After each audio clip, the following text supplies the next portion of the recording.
देखना चाहिए। इतना ही नहीं, जो जो आप साधन पद पर अग्रसर होंगे, जो जो उस इष्ट में प्रवेश पाएंगे, इष्ट में जाएंगे, क्यों क्यों ब्रह्म से नवीन नवीन अनुभूति मिलेगी। ये जानकारी सदगुरु महापुरुष ही देते हैं। इसलिए श्री कृष्ण महाराज कहते हैं कि मैं फिर भी कहूंगा, श्री भगवान वाच परं भूयः प्रवक्ष्यामि ज्ञानानां ज्ञानमुत्तमम् यज्ञात्वा मुनयः सर्वे परं सिद्धिमितो गताः। अर्जुन, ज्ञानों में भी अति उत्तम ज्ञान परम ज्ञान को मैं फिर भी तेरे लिए कहूंगा, जिसे जानकर सब मुनि जन इस संसार से मुक्त होकर परम सिद्धि को प्राप्त होते हैं। कैसे? ज्ञानमुपाश्रित्य मम साधर्म्यमागताः सर्गेऽपि नोपजायन्ते प्रलयेन व्यथन्ति च।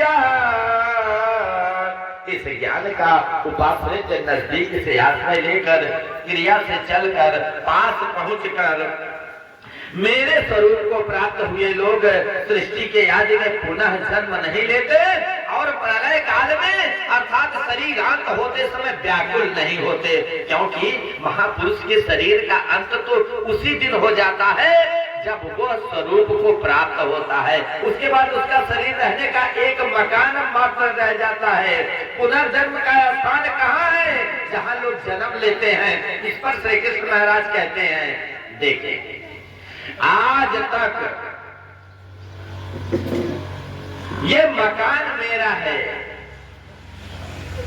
मकान का मालिक है, और मकान का मालिक हमेशा ये कहा है कि ये मकान मेरा है, परंतु आज तक किसी मकान ने ये नहीं कहा कि ये मेरा मालिक है।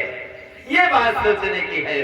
तो इस पर श्री कृष्ण महाराज कहते हैं कि मम योनिर्महद् ब्रह्म तस्मिन्नार्भदधाम्यहम् सम्भवः सर्वभूतानां ततो भवति भारत।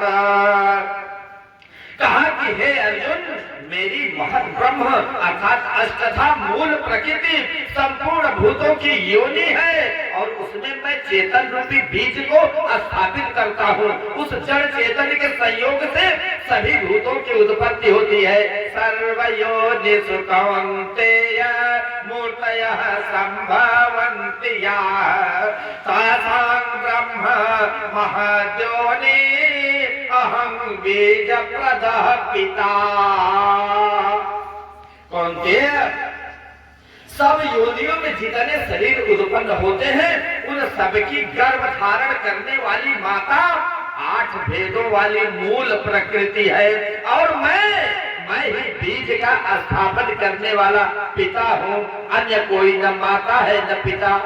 जब तक जड़ चेतन का संयोग रहेगा, जन्म होते रहेंगे, निमित्त तो कोई न कोई बनता ही रहेगा। चेतन आत्मा जड़ प्रकृति में क्यों बंध जाती है? इस पर कहते हैं, हरि ओम। सत्वं रजस्तम इति गुणाः प्रकृति संभवाः निबध्नन्ति महाबाहो देहे देहिनमव्ययम्। महाबाहु अर्जुन, सत्व गुण, रजोगुण और तमोगुण प्रकृति से उत्पन्न हुए तीनों गुण ही इस अविनाशी जीवात्मा को शरीर में बांधते हैं। किस प्रकार? सत्र सत्वं निर्मलत्वात् प्रकाशकम् नामयम् सुख संगेन बाधनाते जल संगेन चानघ। निष्पाप अर्जुन, उन तीनों गुणों में प्रकाश करने वाला निर्विकार सत्गुण तो निर्मलत्वात्, निर्मल होने के कारण सुख और ज्ञान की आसक्ति से आत्मा को शरीर में बांधता है। सत्गुण भी बंधन ही है। अंतर इतना है कि सुख एकमात्र परमात्मा में है और ज्ञान साक्षात्कार का नाम है।